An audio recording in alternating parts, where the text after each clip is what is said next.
Zero कौन? मरियम जाओ जाकर धुले हुए कपड़े समेट लो, बारिश आने वाली है। ज़ुबैदा बेगम ने कटी हुई पालक समेटते हुए उसे आवाज़ दी। ओहो, क्या मुसीबत है अम्मा, मेरा टेस्ट है, मुझसे नहीं समेटे जाते ये कपड़े। कभी ये कर दो, कभी वो कर दो। वो झिलाई हुई थी, इसलिए बेमरवती से जवाब दे दिया। ज़ुबैदा बेगम ने गर्दन मोड़कर, घूरा भी मगर मुजाल है जो वो टस से मस हो जाए। कोई पत्थर कूटने को नहीं कहा।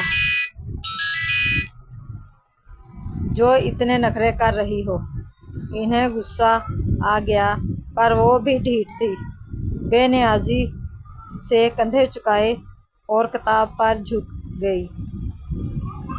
आजकल अनोखी पढ़ाइयाँ हैं,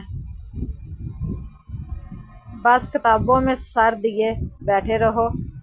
हमने भी पढ़ी हैं 12 जमातें, 7 घर भी संभाला और भाई भी। हर हुनर में ताक और सलीकामंद हुआ करती थीं। इस ज़माने की लड़कियां अपने जहेज़ के कपड़े खुद सिलाई किए, चटाइयाँ बनाई, लिहाफों में डोरे डाले, स्वेटर बुने, दुपट्टों पर सलमत सितारा लगाए। अम्मा, मरियम ने कानों में उंगलियां ठोंस ली। उतार लाती हूँ कपड़े। मज़ीद लेक्चर सुनने से अच्छा था वो कपड़े ही उतार लाए। बुरा हुआ जो उसी वक़्त ताई अम्मा चली आईं। इन्हें अम्मा को साथ लेकर किसी की अयादत को जाना था। आपा, अगर कल किसी वक़्त चलें, अभी तो ये काम का वक़्त है, मैं खाना बना रही हूँ। अम्मा ने जाने से माजरत की और ताई अम्मा ने मुंह में उंगली दबा ली। लो, जवान जहान लड़की के होते हुए अभी तक तुमने चूल्हा चौकी संभाल रखा है, इसे कब सिखाओगी? अब अनम को ही देख लो, इस उम्र में सारा घर संभाला हुआ है। मजाल है जो मुझे किसी काम को हाथ भी लगाने दे। बड़ी गुणों वाली है मेरी बच्ची,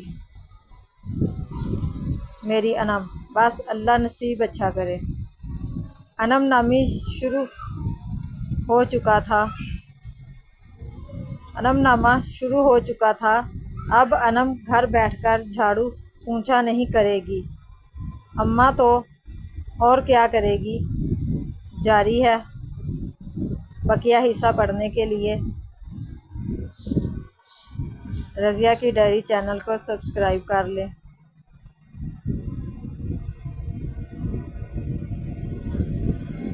ताकि आने वाली स्टोरी आप तक पहुंच सके। मज़ीद इसी तरह की कहानियाँ सुनने के लिए लाइक और फॉलो करें।